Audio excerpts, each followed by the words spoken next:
جناب پیر سید نصیر الدین نصیر شاہ صاحب گولرا شریف تشریف لائیں۔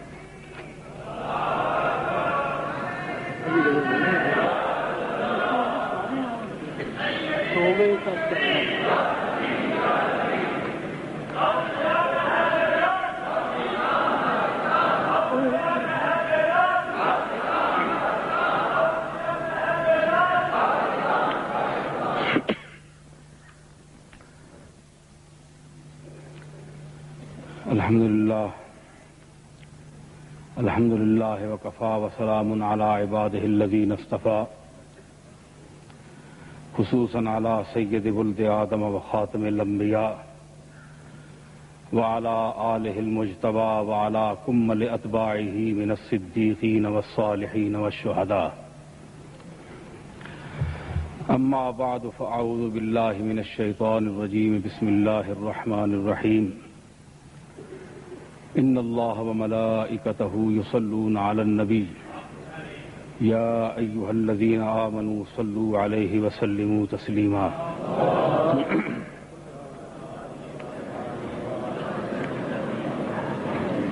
معزز حاضرین و سامعین، وزیر اعظم جناب نواز شریف صاحب، وزیر مذہبی امور جناب راجہ ظفر الحق صاحب، اور بالخصوص علماء و مشائخ، یہ امر ہم سب کے لیے باعث مسرت ہے اور باعث فخر ہے کہ ہم نفاذ شریعت کے سلسلے میں یہاں جمع ہیں۔ یہ ہمارا دیرینہ مطالبہ تھا، ہے اور ہونا چاہیے۔ مختصراً چونکہ ہمارا تعلق دیرینہ مسلم لیگ سے رہا، میرے جد امجد حضرت غلام محی الدین صاحب کو قائد اعظم علیہ رحمت نے پاکستان کے سلسلے میں ایک تار بھیجا تھا، وہ میرے پاس محفوظ ہے۔ تو میرے دادا نے بڑی کوشش کی پاکستان کے قیام کے سلسلے میں، اور ان کی تمنا تھی کہ یہاں نظام مصطفیٰ نافذ ہو۔ اور میرے والد محترم آخری ایام میں جب نواز شریف صاحب وہاں گئے تھے، اور ان کو یاد ہوگا کہ میرے والد نے بالخصوص اور علالت کے دوران ہسپتال میں انہوں نے ایک خط ان کو بھیجا تھا۔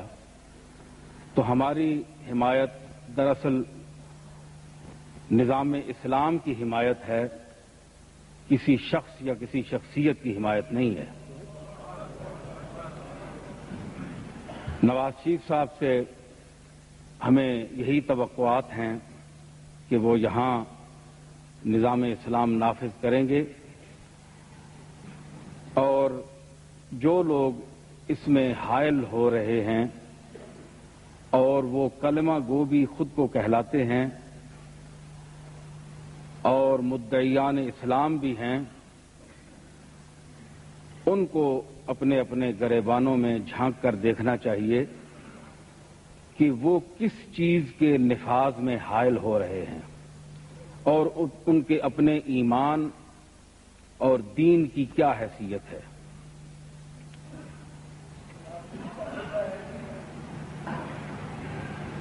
جب ہم رسالت مآب علیہ الصلوۃ والسلام کے غلام ہیں، آپ سے نسبت رکھنے والے ہیں، اللہ اور اللہ کے رسول پر ایمان رکھنے والے ہیں، تو پھر ہم کیوں جھجک محسوس کر رہے ہیں؟ آج کا یہ عظیم شان اجماع کی حیثیت حاصل کر چکا ہے۔ اجتماع اور اجماع، تو اجماع یہی ہے کہ یہاں شریعت مصطفیٰ نافذ ہو اور اب اس میں مزید تاخیر نہیں ہونا چاہیے۔ ایک خاص تجویز بسلسلہ اختلاف مسالک کہ مسالک کے اختلاف کے سلسلے میں جو جناب ساجد نقوی صاحب نے اور پھر مولانا اکرم صاحب نے اس کی وضاحت فرمائی، یہ ایک اہم مسئلہ ہے، بنیادی مسئلہ ہے کہ اختلاف کو کس طرح رفع کیا جائے۔ میرے خیال میں یہاں علماء کی کمی نہیں، دانشور صاحبان علم جو روایت، درایت، لغت، اصطلاح، تمام علوم کو بیک وقت جاننے والے لوگ ہیں، یہاں بکثرت پائے جاتے ہیں۔ ایک ایسی جماعت منتخب کی جائے علماء کی جو اصول دین کی حیثیت رکھتی ہیں، جو چیزیں، جو احکام، جو متفق علیہ ہیں مسائل، ان پر تو کسی کو اختلاف ہی نہیں، جو فروعی مسائل ہیں ان پر بھی اگر کوئی شخص اپنے شک و شبہات کو رفع کرنا چاہے تو اس جماعت کے سامنے، اس کونسل کے سامنے دلیل کے طور پر وہ مسئلہ پیش کیا جائے اور نیت یہ ہو کہ حق کی تلاش، حق ڈھونڈا جائے، خالی الذہن ہو کر بات کو سمجھنے کی کوشش کی جائے، اور اگر دلیل سے یہ بات ثابت ہو جائے کہ فریق ثانی حق پر ہے تو اس کو وہ تسلیم کرے۔ یہ خلوص نیت کا ہونا ضروری ہے، ورنہ اختلاف رفع نہیں ہو سکتا۔ میں اس سلسلے میں ایک اور گزارش کروں گا کہ دیکھیں، الفاظ کو، معانی کو سمجھنے کے لیے الفاظ کا سہارا لیا جاتا ہے۔ الفاظ کے بغیر معانی سمجھ نہیں آتے۔ تو الفاظ کس محل میں، کن کن مقامات میں، سیاق و سباق کے اعتبار سے کن معانی میں ایک ہی لفظ دوسرے معنی میں استعمال ہوتا ہے، مترادفات ہیں، تو یہ علماء پر واضح ہیں، یہ چیزیں کتابوں میں موجود ہیں۔ تو وہ جب کوئی اختلافی مسئلہ پیش کیا جائے تو ججز جو ہوں وہ اصطلاحات اور لغت، قرآن، حدیث، ان کے دلائل میں فریقین کو مطمئن کریں اور فریقین یہ نیت رکھ کر جائیں کہ ہم نے حق کو تلاش کرنا ہے، جانبداری اس میں فیصلہ کرنے والا نہ کرے۔ یہ ایک اختلاف کے رفع کرنے کی مؤثر صورت ہو سکتی ہے، جیسے کہ مولانا اکرم صاحب نے بھی فرمایا کہ مفہوم کی وضاحت کے لیے، اور نقوی صاحب نے بھی فرمایا کہ مفہوم کی وضاحت کیسے کی جائے گی۔ ایک ہی لفظ ہے، مثلا دیکھیں کہ ثلاثۃ قروء کا لفظ آتا ہے تو قرون کا معنی دو معنی ہیں، تو وہی قرون کا معنی ہے امام شافعی کے نزدیک اس کا اور معنی ہے، اور امام ابو حنیفہ کے نزدیک اس کا اور معنی ہے۔ تو یہ لفظ جو ہیں، لفظوں کو سمجھنا چاہیے، دلائل ہونے چاہیے، اس میں لڑنے جھگڑنے کی کوئی بات نہیں ہے۔ دوسرا اختلاف کا جو بنیادی سبب ہے وہ ہمارے اپنے نظریات ہیں، جس طرح کہ ساجد نقوی صاحب نے بھی اشارہ کیا اس طرف، کہ اس کے متعلق میں اتنی عرض کروں گا کہ ہر مرتبہ از وجود حکم دارد، گر فرق مراتب نکنی زندگی۔ تو کائنات میں اللہ تعالیٰ نے جسے جو مرتبہ عطا کیا ہے اپنے فضل و کرم سے، اس کو تسلیم کرنا اور اس کو ماننا، یہ آپ کا اور ہم سب کا فرض ہے۔ اللہ تعالیٰ نے جو مرتبہ انبیاء علیہ السلام کو عطا فرمایا ہے وہ کسی اور کو عطا نہیں فرمایا۔ جو حضور اس انبیاء میں جو حضور سرور عالم صلی اللہ تعالی علیہ وسلم کو جو مرتبہ عطا کیا گیا ہے وہ اور کسی نبی کو عطا نہیں ہوا۔ اسی طرح حضور علیہ الصلوۃ والسلام کے اہل بیت کرام، حضور کے اولاد حضرت فاطمہ الزہرا اور آپ کی اولاد ساری، وہ ہمارے لیے باعث عزت و باعث تکریم ہیں، ہم ان کے غلام ہیں۔ اسی طرح حضور علیہ الصلوۃ والسلام کے تمام صحابہ، ہم ان کے بھی غلام ہیں۔ یہ جو بنیادی اختلاف کی وجہ ہیں یہ چیزیں ہیں، اس میں اختلاف کوئی نہیں ہے، اور تمام صوفیاء جس مسلک کے بھی ہیں، تمام کامل صوفیاء، جعلی لوگ نہیں، کامل صوفیاء، ان کے ہم متبع ہیں، ان کو ہم ماننے والے ہیں۔ اس لیے مانتے ہیں، وہ مقصود بالذات نہیں ہے، مقصود بالذات صرف اللہ تعالی ہے۔ اللہ کا عرفان مقصد ہے، جس طرح کہ انبیاء علیہ السلام کی تعلیمات ہیں کہ مقصد صرف اللہ کا عرفان ہے۔ حضور نے فرمایا کہ ما عرفنا کا حق کا معرفت کا وما عبدنا کا حق کا عبادت۔ تو اللہ تعالی کا عرفان مقصد تخلیق انسان ہے، وہ انبیاء کے ذریعے سے حاصل ہوا، تو ہمارا مقصد اللہ تعالیٰ کا عرفان ہوا جیسا کہ انبیاء کا۔ لیکن انبیاء کا احترام اپنی جگہ ہے، وہ مسلم چیز ہے۔ اسی طرح صحابہ کرام، اہل بیت اعظام اور صوفیاء کرام مقصود بالذات نہیں ہیں، یہ منزل نہیں ہیں، یہ سب نشان منزل ہیں۔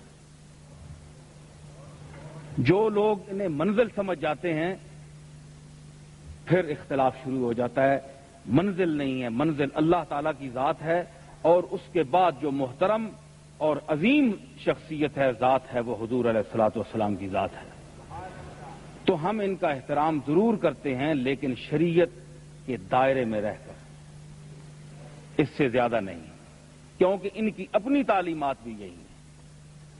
تو یہ تمام مبادیات ہیں، ایسی چیزیں ہیں جہاں سے اختلافات اٹھتے ہیں۔ علماء کرام کا کردار ایسا ہونا چاہیے، مشائخ اعظام کا کردار ایسا ہونا چاہیے کہ وہ اختلافات کو ختم کریں۔ یہ فرقہ وارانہ فسادات اور یہ فرقہ واریت جو ہے، ذہنوں میں الجھاؤ پیدا کرنا، اپنے اپنے مسلک کو لے کر بیٹھ جانا اور کہنا کہ یہی صحیح ہے دوسرا غلط ہے، یہ غلط بات ہے۔ اس لیے کہ آپ جب دروازہ کھولیں گے اپنے آپ پر حق سننے کا، حق سننے اور تنقید کا، تنقید کے لیے بڑا حوصلہ چاہیے۔ تنقید کرنا تو بہت آسان ہے، لیکن تنقید سننا بہت مشکل ہے۔ تو یہ وسعت پیدا کریں علماء بھی، مشائخ بھی۔ اگر کوئی شخص کسی بڑے سے بڑے آدمی کو بھی روکتا ہے، ٹوکتا ہے، تو وہ دیکھے کہ یہ بات صحیح کر رہا ہے یا نہیں۔ اگر صحیح کر رہا ہے تو پھر اس کو وہ تسلیم کرے اور سمجھے، اور اگر وہ غلط بات ہے تو دلائل سے رد کرے، اور دلیل بھی مضبوط ہو، قرآن مجید سے ہو، عقلی ہو یا نقلی۔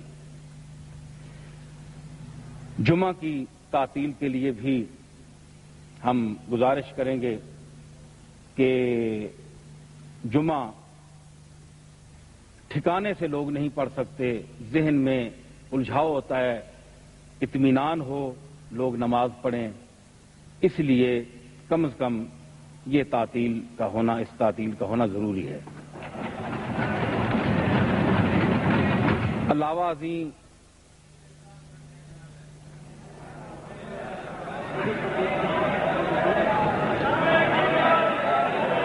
اچھا بہرحال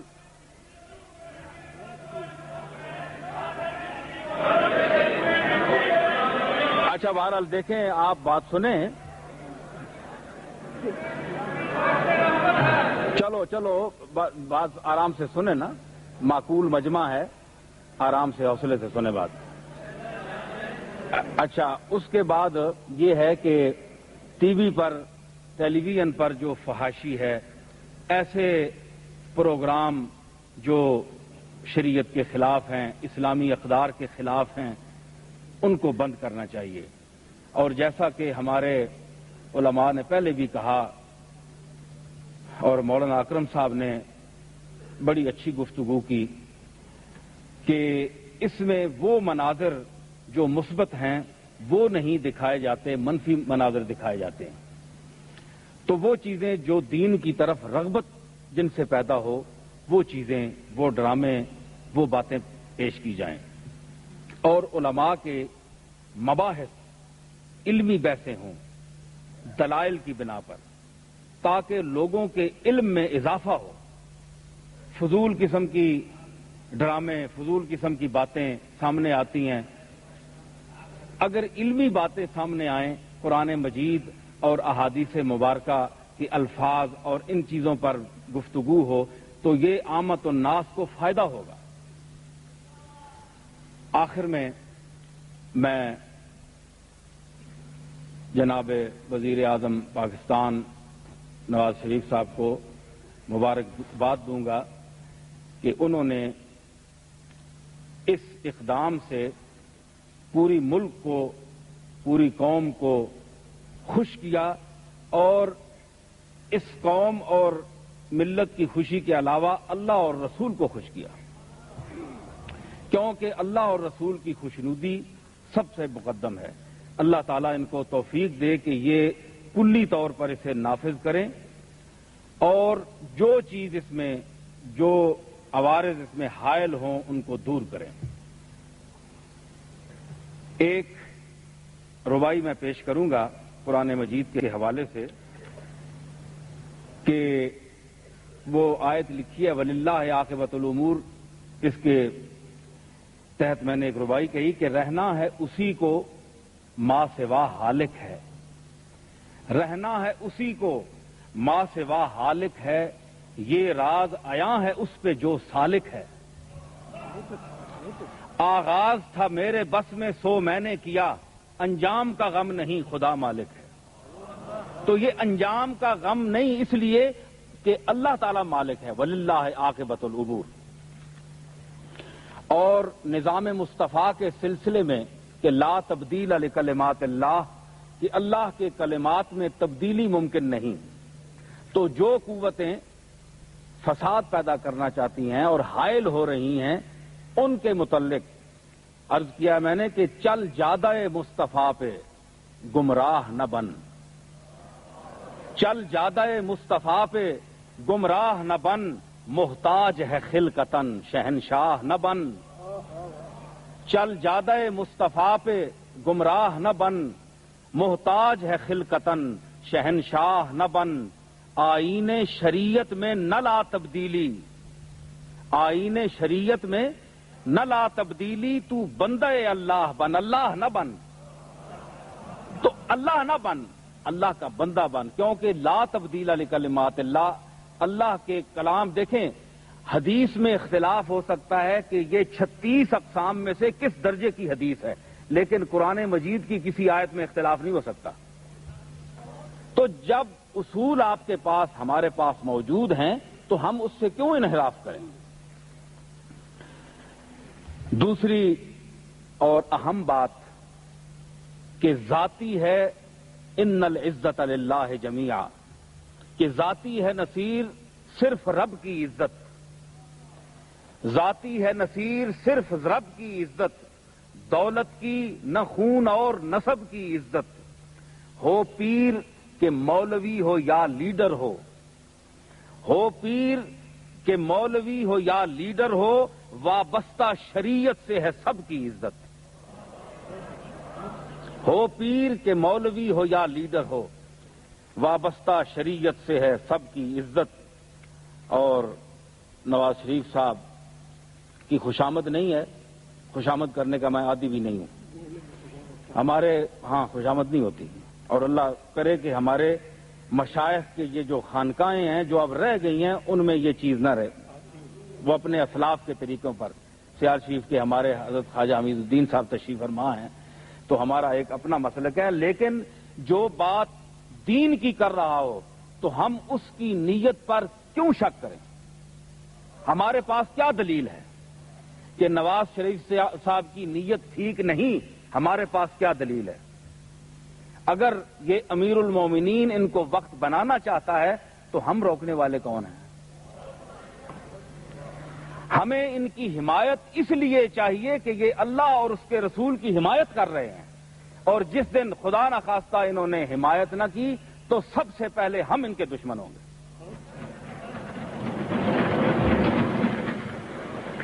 عرض کیا ہے، 2 شعر صرف اور اجازت دوں گا۔ یہ اس کی دین ہے وہ جس کا انتخاب کرے، یہ اس کی دین ہے وہ جس کا انتخاب کرے، غبار راہ کو ہم دوش آفتاب کرے۔ یہ اس کی دین ہے وہ جس کا انتخاب کرے، غبار راہ کو ہم دوش آفتاب کرے۔ نصیر گوشہ نشیں کی یہی دعا ہے نواز، نصیر گوشہ نشیں کی یہی دعا ہے نواز، خدا تجھے تیرے مقصد میں کامیاب کرے۔ واہ